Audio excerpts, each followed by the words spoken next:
तुम सिर्फ एक पुलिस अफसर नहीं हो, तुम हमारे लिए एक हथियार हो। ऐसा हथियार जो बिना गोली चलाए दुश्मन को तोड़ सकता है।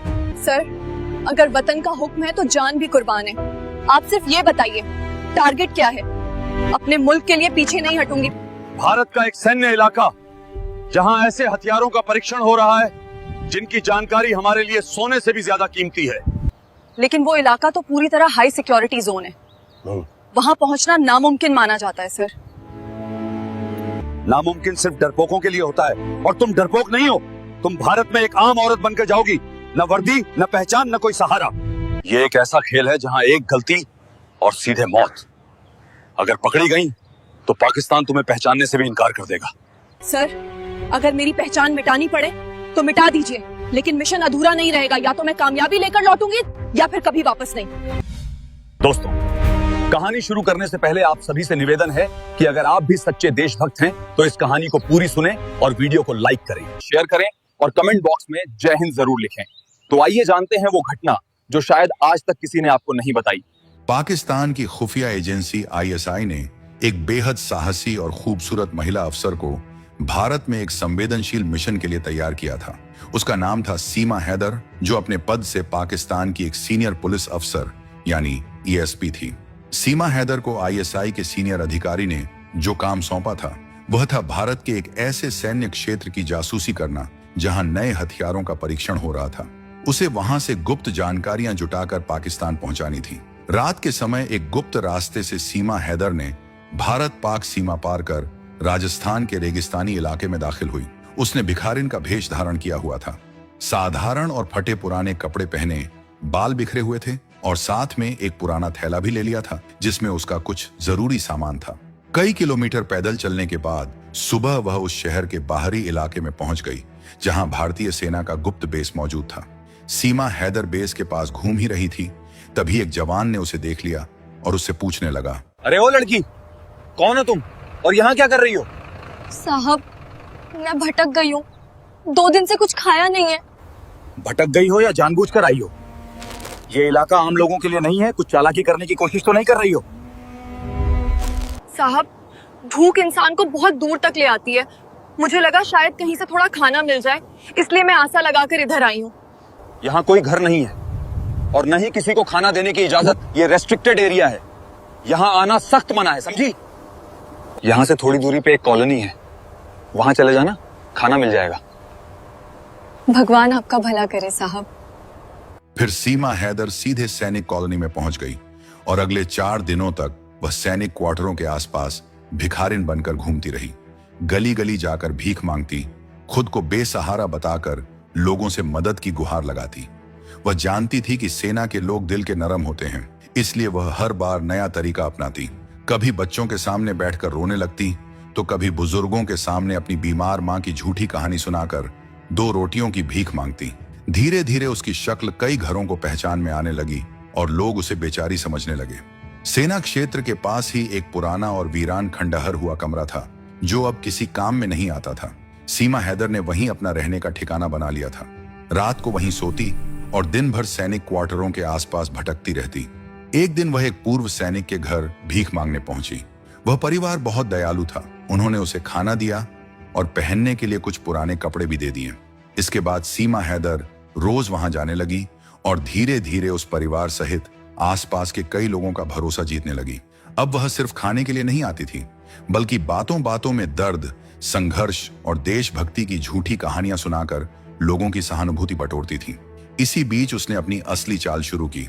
उसने एक छोटा सा अत्याधुनिक स्पाई कैमरा अपने कपड़ों में छिपा लिया। अब वह सैनिक क्वार्टरों के पास घूमते हुए चुपचाप फौजियों की बातचीत रिकॉर्ड करने लगी। कभी आपसी बातें, कभी मीटिंग के बाहर से आती रणनीति की आवाजें, तो कभी हथियारों से जुड़ी जानकारियां। रात के अंधेरे में जब सब सो जाते, वह धीरे से अपने उसी बंकर नुमा कमरे में लौट जाती। उस वीरान बंकर नुमा कमरे में सीमा हैदर ने एक छोटा सा सैटेलाइट ट्रांसमिशन डिवाइस छिपा रखा था। वहीं से वह अपनी रिकॉर्ड की हुई जानकारियां चुपचाप पाकिस्तान भेजती रहती थी। इतने दिनों तक किसी को उस पर शक तक नहीं हुआ, लेकिन कहते हैं ना, किस्मत के आगे कोई चाल नहीं चलती। पास के ही क्वार्टर में रहने वाला एक जवान हितेश कुमार, जो बेहद होशियार और अनुशासित सिपाही था, उसकी हरकतों पर गौर करने लगा। उसे बार बार यही सवाल परेशान करता था। अरे यार, ये इतनी सुंदर और संभली हुई महिला इस हालत में क्यों है? ये सिर्फ फौजियों के क्वार्टरों में ही क्यों जाती है? और सबसे बड़ी बात, वो रात होते ही अचानक कहां गायब हो जाती है? कुछ तो चक्कर है यार इसका। एक दिन हितेश ने रास्ते में ही सीमा हैदर को रोक लिया और उससे सवाल किया। एक मिनट रुकिए मैडम, तुम्हारे लिए मेरे मन में एक सवाल है जो हर रोज मेरे मन में खटकता है। पूछिए साहब, जो भी सवाल है पूछिए। तुम रोज इसी रास्ते पे दिखती हो, तुम देखने में सुंदर हो, सलीकेदार हो, फिर इस हालत में क्यों? नाम क्या है तुम्हारा? मेरा नाम सीमा है। किस्मत ने ही मेरे हालातों को ऐसा कर दिया साहब। पूरा नाम बताओ। अब कोई पूरा नाम नहीं रहा साहब। 1 साल पहले मेरी शादी हुई थी, लेकिन कुछ ही महीनों में मेरे पति की मौत हो गई। क्या मौत? हाँ, उसी दिन से मेरी दुनिया उजड़ गई। अनपढ़ हूँ साहब, इसलिए भीख मांगकर ही पेट भरती हूँ। कुछ देर के लिए हितेश शांत हो गया, लेकिन उसके मन में शक की एक हल्की सी लकीर खींच चुकी थी। उसने तय कर लिया कि वह इस महिला पर नजर रखेगा। अब हितेश अपनी ड्यूटी के साथ साथ चुपचाप उस भिखारिन की गतिविधियों पर ध्यान देने लगा। वह देखता कि वह किस किस घर जाती है, किन लोगों से बात करती है। उसे यह देखकर हैरानी हुई कि वह औरत सिर्फ फौजियों के क्वार्टरों में ही जाती थी। आम नागरिकों से उसका कोई लेना देना नहीं था। हितेश के मन में लगातार सवाल घूम रहा था, उसका असली ठिकाना क्या है? वह रात को कहां चली जाती है? हितेश का शक अब धीरे धीरे यकीन में बदलने लगा था। एक रात उसने चुपचाप उसका पीछा करने का फैसला किया। वह दूर से दीवारों के सहारे छिपता हुआ उसके पीछे चलता रहा। सीमा हैदर उसी पुराने खंडहर के अंदर पहुंच गई जहां वह रहा करती थी। हितेश बंकर के पास एक पेड़ के पीछे छिपकर सीमा पर नजर रखने लगा। फिर 5 मिनट बाद हितेश ने खंडहर की टूटी खिड़की से अंदर झांका और जो उसने देखा, उसकी सांसें थम गईं। अंदर सीमा हैदर बिल्कुल अलग रूप में थी। फटे कपड़े नहीं, बल्कि साफ सुथरे कपड़ों में थी। उसके हाथ में एक छोटा इलेक्ट्रॉनिक उपकरण था जिससे वह लगातार तस्वीरें और रिकॉर्डिंग्स भेज रही थी। सामने खुले नक्शे पड़े थे जिन पर भारत के कई सैन्य केंद्रों के नाम साफ लिखे थे। तभी वह धीमी आवाज में उर्दू में बात करने लगी। हितेश समझ गया, वह सैटेलाइट फोन पर पाकिस्तान के किसी अधिकारी से बात कर रही थी। हितेश का खून खौल उठा। उसने खुद से कहा, अरे यार, ये तो मेरी सोच से भी ऊपर निकली। मतलब ये है हमारे दुश्मन है। अगर इसे अभी पकड़ लिया जाए तो ये पता नहीं चल पाएगा कि इस साजिश की जड़ें कहां तक फैली हैं। इसका नाटक थोड़ा और देखना पड़ेगा। वह बिना कोई आवाज के वहां से अपने क्वार्टर लौट आया, लेकिन उस रात उसकी नींद उड़ चुकी थी। अगली सुबह हितेश सीमा को एक पेड़ के पीछे एकांत में ले गया। उसने सीधे शब्दों में कहा, अब कोई नाटक नहीं सीमा, साफ साफ सच बोलना। कौन हो तुम और पाकिस्तान को क्या भेज रही थी? क्या मतलब साहब? हाँ, मेरा मतलब वही है जो तुम सबसे छुपा रही हो। बताओ, तुम पाकिस्तान को क्या भेज रही थी? अगर मैंने सच बता दिया तो क्या तुम मुझे तुरंत पकड़वा दोगे? ये सब तुम्हारे जवाब पे निर्भर करता है। कुछ पल की खामोशी के बाद सीमा हैदर ने सच स्वीकार किया। कि मैं सब कुछ सच बताती हूँ। मैं पाकिस्तानी अफसर हूँ। मुझे यहाँ एक गुप्त मिशन पे भेजा गया था। तो अब क्या करोगी तुम? अब मैं कुछ नहीं कर सकती। अब तो मैं पकड़ी जा चुकी हूँ। तो क्या अब मैं तुम्हें गिरफ्तार करवा दूं? नहीं साहब, मुझे गिरफ्तार मत कीजिए। आपको जो चाहिए मैं देने को तैयार हूँ। आप जो कहेंगे मैं वही करूंगी। बस मुझे बचा लीजिए। मैं आज से पाकिस्तान में कोई जानकारी नहीं भेजूंगी, अल्लाह की कसम। हितेश एक पल के लिए सोच में पड़ गया। वह वर्दी में था, लेकिन उसका दिल कुछ और ही सोचने लगा। सामने एक बेहद खूबसूरत औरत खड़ी थी। सीमा उसे सामने से ऐसे देख रही थी जैसे वह पूरी तरह खुद को समर्पित करने को तैयार हो। कुछ देर चुप रहने के बाद हितेश ने बस इतना कहा, सुनो, एक काम करो, आज शाम मेरे घर आ जाना, तब तय करूंगा कि आगे क्या करना है। ठीक है साहब, अब मैं चलती हूँ। शाम को अच्छे से तैयार होके आऊंगी। शाम को मिलते हैं सर। शाम होते ही सीमा हैदर ने साफ सुथरे कपड़े पहने, बाल संवारे और हितेश के क्वार्टर में पहुंच गई। वह रात दोनों ने एक दूसरे के साथ गुजारी। यह नजदीकी तन की थी, मन की थी, या सिर्फ छल था, यह साफ नहीं था। लेकिन उस रात से उनके बीच एक नए रिश्ते ने जन्म ले लिया और अगले दिन से सीमा हैदर ने पाकिस्तान को कोई भी डाटा भेजना बंद कर दिया। हितेश ने उसका सैटेलाइट फोन और इलेक्ट्रॉनिक डिवाइस जब्त कर लिए। प्यार था, लेकिन देश पहले था। हितेश अब एक गहरी मानसिक उलझन में जी रहा था। एक ओर सीमा हैदर की मोहब्बत थी जो उसके दिल की गहराइयों तक उतर चुकी थी, दूसरी ओर देशभक्ति और संदेह था जो उसकी आत्मा को लगातार झकझोर रहा था। अब सीमा हैदर पहले जैसी चुप नहीं रहती थी। वह हितेश से अपने जीवन के बारे में खुलकर बातें करने लगी थी। अपने अतीत की झूठी कहानियां सुनाकर वह उसका भरोसा जीतने की कोशिश करती। दोनों शाम को साथ बैठते, बातें करते, खाना खाते और फिर साथ समय बिताते। हितेश अक्सर सोचता, क्या सच में इसके पीछे कोई मजबूरी है या ये सब मेरे साथ कोई नाटक कर रही है। उधर पाकिस्तान में आईएसआई बेचैन हो चुकी थी। लगातार सीमा हैदर से डांटा न मिलने पर वहां हलचल बढ़ने लगी। आखिरकार एक विशेष ऑपरेशन कहर की योजना बनाई गई। यह ऐसा मिशन था जिसमें भारत में छिपे एक अफसर की निष्क्रियता को देखते हुए बल प्रयोग के जरिए ध्यान भटकाने का फैसला लिया गया। कहानी अब एक बेहद खतरनाक मोड़ पर पहुंच चुकी थी। पाकिस्तान में आईएसआई के एक अफसर ने सख्त लहजे में कहा, अब सीमा हैदर को भूल जाओ। या तो वो पकड़ी जा चुकी है या फिर मर चुकी है, इसीलिए वो कोई जानकारी नहीं भेज रही। अब इंतजार खत्म हुआ, अब हमें ही कुछ करना होगा। अब समय आ गया है मैदान में उतरने का। इसके बाद 4 प्रशिक्षित आतंकवादियों को राजस्थान की सीमा से भारत में घुसाया गया। उनका लक्ष्य था सेना के कुछ रिटायर्ड अधिकारियों की एक गुप्त बैठक पर हमला करना। इधर भारत में हितेश के पुराने सैन्य संपर्कों ने उसे बताया कि सीमा पर हलचल बढ़ गई है। हितेश को कुछ अनहोनी का आभास होने लगा था। वह सतर्क हो गया। उसने सीमा हैदर को पकड़ लिया और सीधे सवाल किया, सीमा, कुछ छुपा रही हो क्या? तुम्हारा पाकिस्तान अब क्या करने जा रहा है? सीमा हैदर चुप रही। उसकी आंखों में डर साफ दिख रहा था। अरे अब तो विश्वास करो हितेश, तुम्हारे लिए घर, परिवार, मुल्क सबको छोड़ दिया है। क्या अभी भी मेरे ऊपर डाउट है? अब हितेश पूरी तरह चौकन्ना हो चुका था। उसने सीमा हैदर की गहराई से तलाशी ली और एक छुपा हुआ डिवाइस बरामद किया, एक विशेष कैमरा जो अब भी सक्रिय था। हितेश ने उसकी सारी रिकॉर्डिंग अपने कब्जे में ले ली। उस रात दोनों के बीच तीखी बहस हुई। हितेश गुस्से में चिल्लाया, क्या तुम अब भी पाकिस्तान से जुड़ी हो? वे भारत पे हमला करने वाले हैं। मुझे माफ कर दो हितेश, लेकिन मुझे नहीं पता था कि वे लोग हमला करने वाले हैं। एक पल के लिए हितेश का दिल पसीज गया, लेकिन अगले ही पल उसकी आंखों में भावना नहीं, एक सैनिक की सख्ती थी। अंततः वह दिन आ गया, तब आतंकवादियों ने हमला किया। लक्ष्य था सूबेदार हुकुम सिंह का घर, जहां सेना के कुछ अफसर गुप्त बैठक कर रहे थे। लेकिन भारतीय सेना के जवान और पुलिस पहले से पूरी तरह तैयार थी। गोलियों की बौछार हुई, धमाके गूंजे और चारों ओर अफरा तफरी मच गई। हितेश और उसकी यूनिट ने मोर्चा संभाल लिया। कुछ ही देर में एक एक करके सभी आतंकवादी ढेर कर दिए गए। एक आतंकी के पास से कुछ गुप्त दस्तावेज बरामद हुए, जिन पर सीमा हैदर के हस्ताक्षर और कोड वर्ड साफ दिखाई दे रहे थे। अब किसी तरह का शक बाकी नहीं रहा। सीमा हैदर का अतीत पूरी तरह सामने आ चुका था। हमले के 2 दिन बाद हितेश ने सीमा हैदर को बाहर बुलाया और शांत स्वर में कहा, अब किसी तरह का शक बाकी नहीं रहा सीमा। तुम्हारा अतीत हमारे सामने पूरी तरह आ चुका है।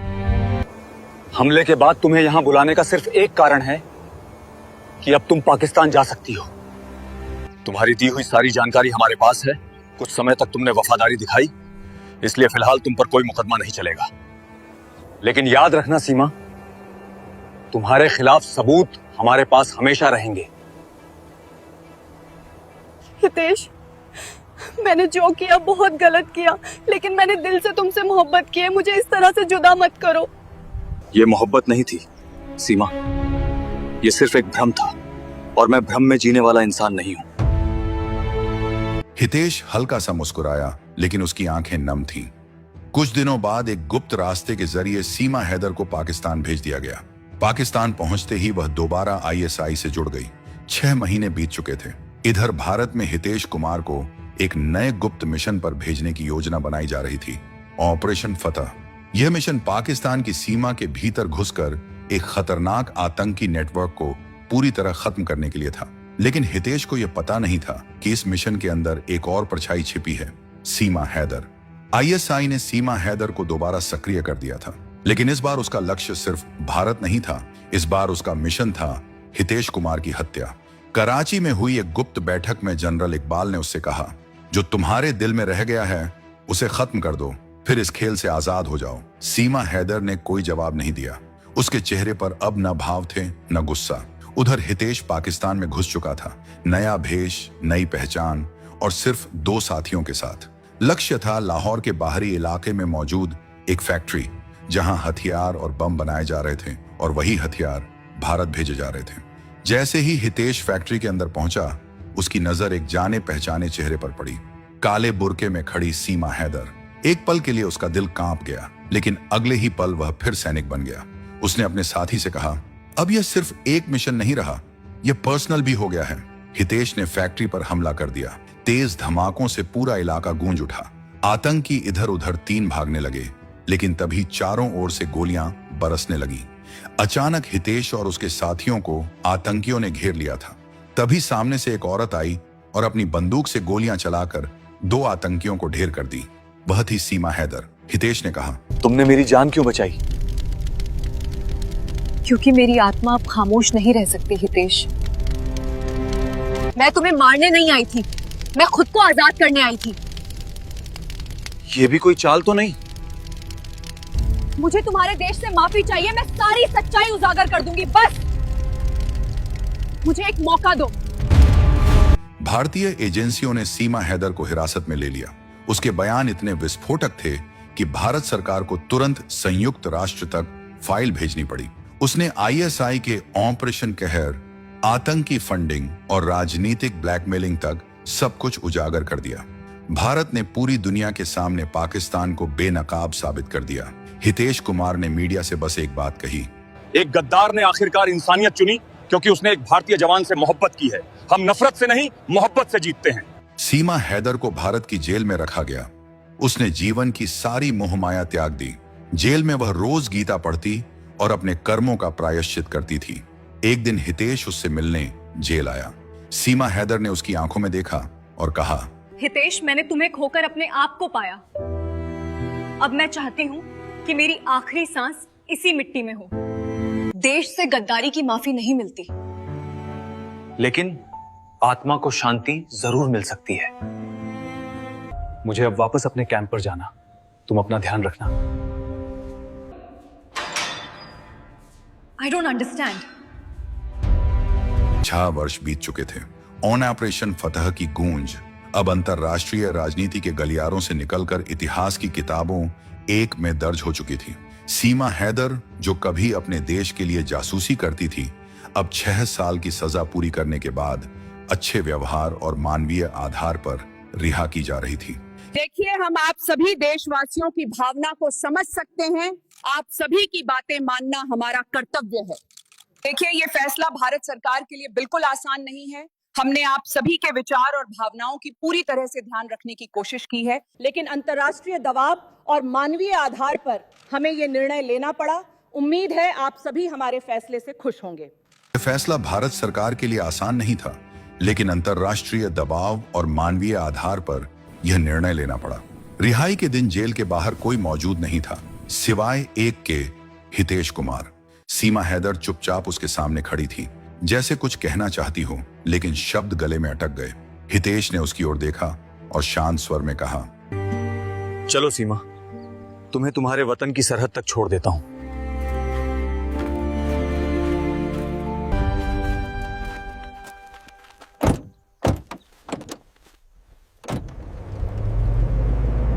गाड़ी चल पड़ी। दोनों के बीच गहरी खामोशी पसरी थी, वह खामोशी जो हर शब्द से भारी होती है।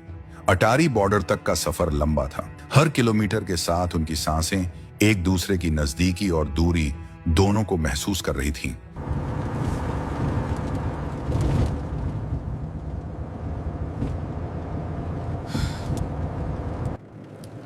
क्या हुआ सीमा?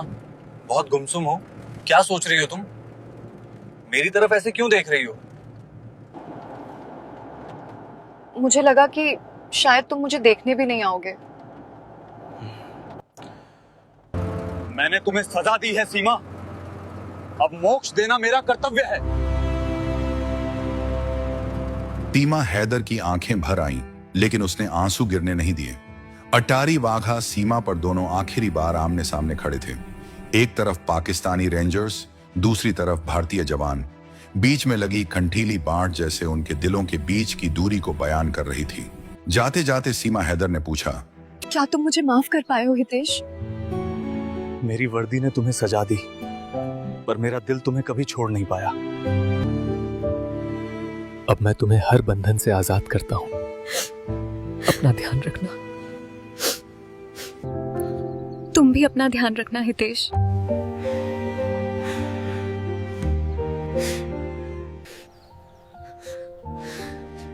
अब मुझे जाना होगा हितेश।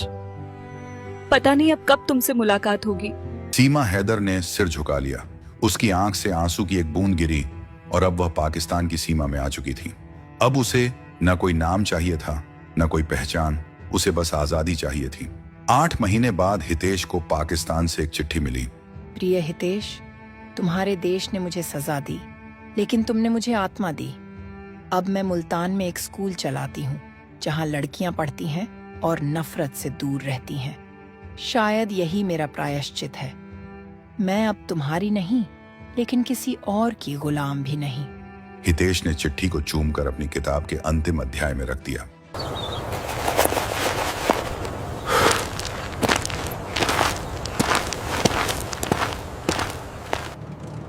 इसी के साथ हमारी ये कहानी समाप्त होती है। तो दोस्तों, आपको कैसी लगी हमारी ये वीडियो?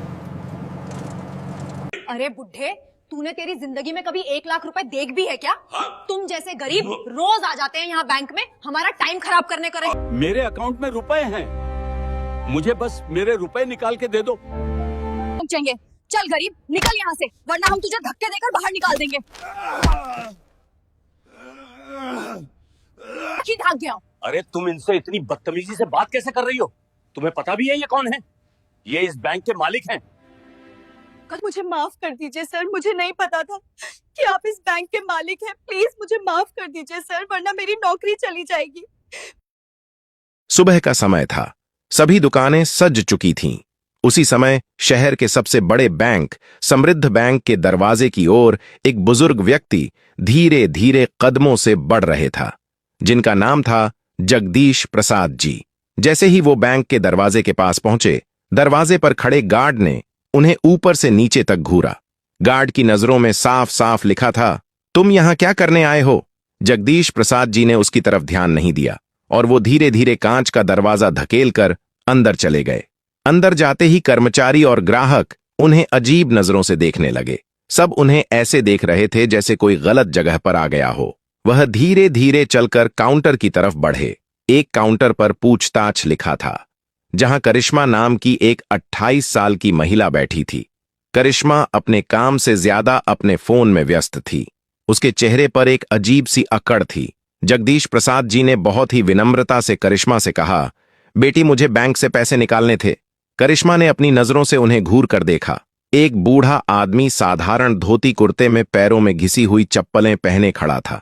करिश्मा ने मन ही मन सोचा, शायद पेंशन के 1500 रुपए निकालने आया होगा। उसने बेरुखी से कहा, तो निकालो ना, मैं क्या करूं? जाओ उस काउंटर पर। जगदीश प्रसाद जी ने कहा, बेटी मुझे चेक से रुपए निकालने हैं। करिश्मा ने एक नकली हंसी हंसते हुए कहा, ओहो, चेक से कितने निकालने हैं? 2000। जगदीश प्रसाद जी ने कहा, नहीं, मुझे 1 लाख रुपए नकद निकालने हैं। यह सुनते ही वह जोर जोर से हंसने लगी। उसकी हंसी इतनी तेज थी कि आसपास के लोग भी देखने लगे। करिश्मा ने कहा, क्या कहा? जिंदगी में कभी इतने पैसे एक साथ देखे भी हैं? भिखारी कहीं के। चलो निकलो यहां से, मेरा और बैंक का टाइम खराब मत करो। जगदीश प्रसाद जी का चेहरा अपमान से लाल हो गया। उन्होंने कांपती आवाज में कहा, बेटी तुम ऐसी बातें क्यों कर रही हो? मेरा खाता इसी बैंक में है, तुम बस एक बार चेक तो देख लो। करिश्मा अब चिल्लाने लगी थी, चलो निकलो यहां से, वरना गार्ड को बुलाकर धक्के मारकर बाहर निकलवा दूंगी। जगदीश प्रसाद जी हक्के बक्के रह गए। यह हंगामा सुनकर आसपास भीड़ जमा हो गई थी। सभी खड़े होकर तमाशा देख रहे थे। तभी बैंक मैनेजर मिस्टर शर्मा अपनी कांच की केबिन से बाहर निकला। मिस्टर शर्मा एक नंबर का घमंडी और चापलूस इंसान था। उसने दूर से ही माजरा समझ लिया। शर्मा ने कड़क आवाज में पूछा, क्या हो रहा है यहां? करिश्मा, ये कौन हंगामा कर रहा है? करिश्मा को जैसे और बल मिल गया। उसने चटकारे लेते हुए कहा, सर देखिए ना, ये कोई भिखारी ही है कि यहां से जाओ तो जाता क्यों नहीं? ये बैंक है, कोई धर्मशाला नहीं जो कोई भी मुंह उठाकर चला आए। राम प्रसाद जी ने हाथ जोड़कर कहा, साहब मैं भिखारी नहीं हूं, मेरा पैसा है इस बैंक में। मिस्टर शर्मा ने अपना आपा खो दिया। उसने आगे बढ़कर जगदीश प्रसाद जी को जोर से सीने पर धक्का दे दिया और गुस्से से कहा, निकल यहां से। धक्का इतना जोरदार था कि 65 साल के जगदीश प्रसाद छा गया। फिर मैनेजर गार्ड पर चिल्लाया, देख क्या रहे हो, उठाओ इसे और बाहर फेंको। पता नहीं कहां कहां से आ जाते हैं बैंक का माहौल खराब करने। गार्ड ने जगदीश प्रसाद जी की बांह पकड़े और उन्हें घसीटते हुए बैंक के दरवाजे से बाहर कर दिया। जगदीश प्रसाद जी ने पीछे मुड़कर देखा। करिश्मा अपनी जीत की मुस्कान के साथ उन्हें देख रही थी। मिस्टर शर्मा अपनी टाई ठीक करता हुआ वापस अपने केबिन में जा रहा था और बाकी ग्राहक वह सब ऐसे अपनी अपनी जगह लौट गए जैसे कुछ हुआ ही ना।